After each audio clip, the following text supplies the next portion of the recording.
Look at the solar system in a textbook, and it almost feels suspiciously tidy. Planets orbit in the same general direction, in nearly the same plane, like the universe decided to build a cosmic vinyl record instead of a messy 3D swarm. But space is three-dimensional. There is an infinite amount of up and down. So why didn't the planets end up orbiting the sun at every random angle, like a chaotic cloud of bees around a lamp? And is our solar system special? Not really. We see the same flat behavior everywhere. Saturn's rings, accretion disks around black holes, protoplanetary disks around young stars, even whole galaxies. So the real question is, why does gravity keep making pancakes? It comes down to two ideas: rotation and collisions.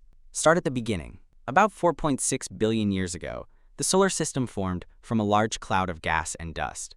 At first, it wasn't a neat disk. It was more like a lumpy, drifting blob. But that blob wasn't perfectly still. If even a tiny part of it had some sideways motion, then the whole cloud had a small amount of overall spin. Here's the important part. When you add up all the motion in a system like that, you get a single total spin called angular momentum. And in an isolated system, angular momentum doesn't just vanish. It's stubborn. It stays. That means the cloud has a preferred direction, an axis it rotates around. Once you have an axis, you automatically have a plane.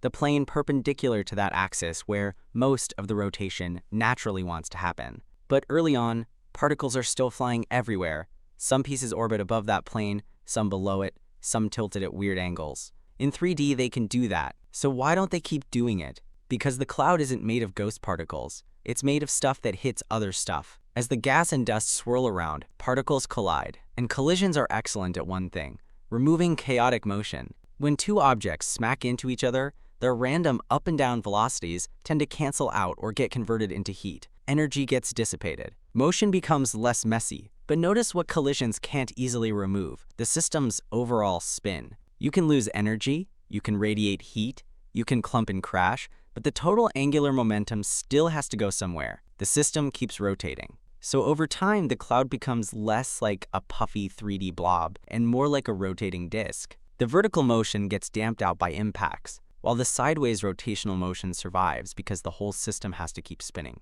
A good analogy is a crowd of people running around in a room while the whole room is slowly rotating. If people keep bumping into each other, the random jumping and zigzagging dies down first. What you're left with is the organized flow that matches the rotation. Once the cloud is a disk, it gets even flatter as it evolves. Dust grains stick, form pebbles, then rocks, then planetesimals, and those collide too.